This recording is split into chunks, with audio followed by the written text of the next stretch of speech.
The movie starts with Harold trying to hang himself with a rope in his living room. Harold Chasen is a young and wealthy man who is obsessed with death.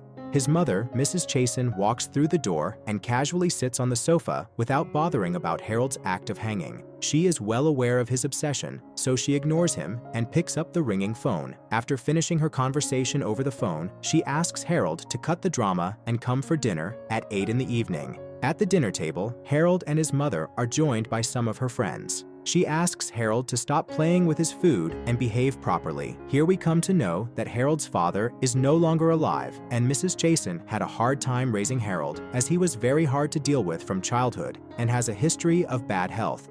After having dinner, Mrs. Chasen sees fake blood splashed all over the bathroom. Harold is lying motionless, faking death with fake blood all over his body and a fake slit on his neck. Mrs. Chasen is getting quite disturbed by Harold's continuous acts of killing himself now.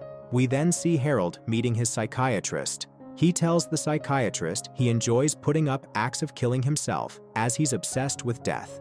The only other thing he likes besides faking death is attending funerals, which he often does now and then. During one of his visits to a funeral, Harold notices an old lady looking at the proceedings from a distance. He remembers seeing the lady at other funerals too. This leaves him wondering about the old lady. Back at home, Mrs. Chasen doesn't like the black car Harold bought recently. She doesn't like the car as it's the type of car that is used to carry coffins to funerals. She then decides to send Harold to meet his uncle, hoping that he can change him. Harold's uncle, Victor, is a veteran army officer who has strict principles of living life. He has even lost an arm in a battle. He lectures him about life and wants him to join the army too. But an uninterested Harold sits there without paying much attention to his words. Next, we see Harold trying to act like he's dying in the swimming pool while his mother is swimming there, unbothered by his actions. Mrs. Jansen believes that the only way to fix Harold's attitude is to get him married. Only a marriage can kick some sense into his head at this point. Harold meets the familiar old lady at another funeral the next day. She is sitting a few seats behind him in the church. The old lady then comes closer and sits behind Harold. She introduces herself as Maude and tells Harold that she is very excited to celebrate her 80th birthday next week. On their way outside, she asks Harold if she can give him a lift in her car, but Harold declines the offer as he has brought his car. Maude tells Harold that they'll meet again next time and then leaves in her car. We then realize the car that Maude drove away in was someone else. She stole it and drove away. At home, Mrs. Jansen asks Harold about his likes and dislikes to fill up a form. She ends up filling out the form by herself without listening to Harold's answers. Meanwhile, Harold is playing with a gun. He first aims the gun at his mother and then shoots himself in the head. Mrs. Jansen doesn't even bother looking his way, as this was just another one of Harold's death pranks. The next day, Harold meets Maude again at another funeral. Maude offers to give him a lift again. Harold takes up the offer this time, as Maude has stolen his car this time. When Maude realizes that it's Harold's car, she asks him to drop her off at her place. On reaching Maude's home, Harold loves the surroundings of her tiny mobile home. Maude asks him to stay a bit longer, but Harold has an appointment with his psychiatrist. He takes leave, and Maude asks him to come by some other day. His psychiatrist asks Harold about his dates. We come to know that without him being aware, his mother has arranged several dates with suitable women for him. Then we see Harold meeting a girl arranged by his mother. He barely interacts with her, and his fake acts of dying scare the girl, and she leaves in shock. Later, Harold visits Maude's place. There, he meets a painter named Glaucus. He was preparing a nude painting of Maude. After Glaucus leaves, Maude proceeds to show Harold other paintings at her home. The two decide to have coffee together. Meanwhile, Maude expresses her excitement regarding her coming 80th birthday.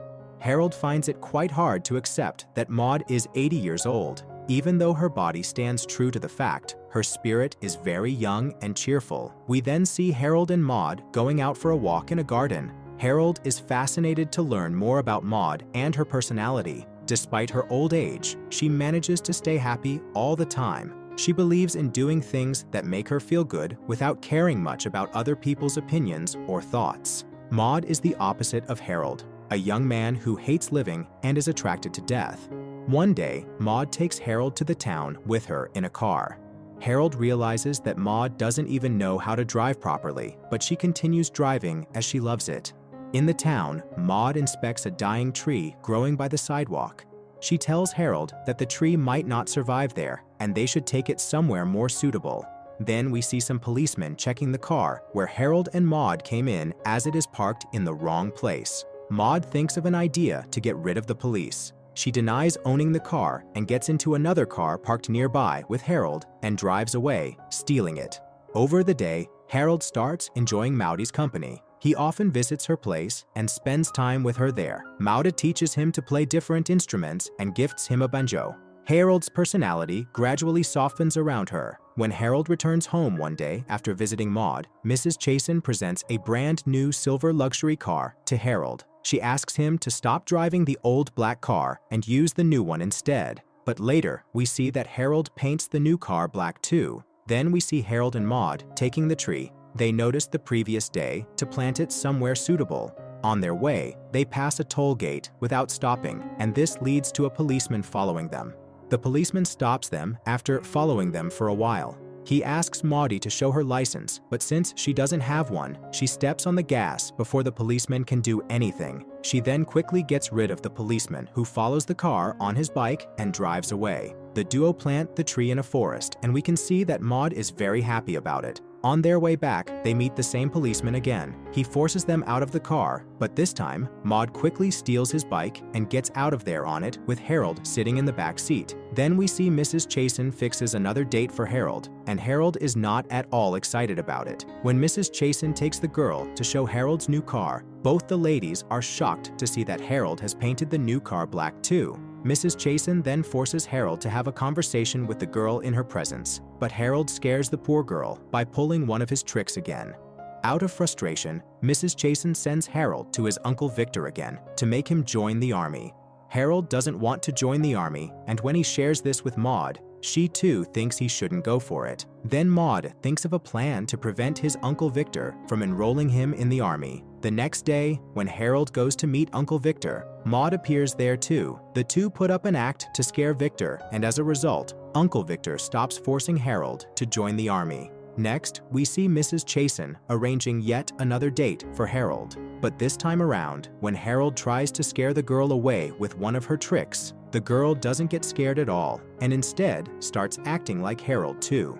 It turns out that the third girl is an actress, and she simply joins Harold's act instead of getting scared. Mrs. Chasen sees the two acting like idiots, and she realizes that it's pointless trying to set Harold up with any girl. Later, we see Harold and Maude spending the evening at a carnival. After their carnival date, Harold confesses to Maude that he loves her, and Maude replies that she too loves Harold. The two spend the night together and share a happy moment. The next day, Harold shows his mother a picture of Maude and tells her that he is in love with Maude and wants to get married. Mrs. Chasen is not at all happy to see her young son wishing to marry an 80-year-old woman. She sends him to the psychiatrist to make him change his mind. The psychiatrist tries his best to convince Harold that it's not the right thing to do. He tells Harold that he should find someone of his own age to fall in love and get married to. However, the psychiatrist fails to change Harold's mind. We then see Harold and Maude together, celebrating Maude's 80th birthday. They both get married that night, but Harold had no idea about what was to follow that night. While the two are alone, Maude tells Harold that she had already decided to die on her 80th birthday, as she thought a person had already lived their life to the fullest by the age of 80. She reveals to Harold she has already made the decision and to make it come true. She had taken an overdose of sleeping pills and will be dead by midnight. Harold is struck by sadness after hearing this. When Maude reveals that, Harold rushes Maude to the hospital, desperately trying to save her. But it's already too late, and the doctors are not able to save her life. Before seeing him for the last time, Maude advises Harold to live his life to the fullest on his terms, to be happy. After learning of Maude's death, Harold is shown speeding down a country road and sending the car off a seaside cliff. After the crash, the final shot reveals Harold standing calmly atop the cliff, holding his banjo and wearing colorful clothing for the first time. After gazing down at the wreckage, he dances away playing the banjo Maude gave him.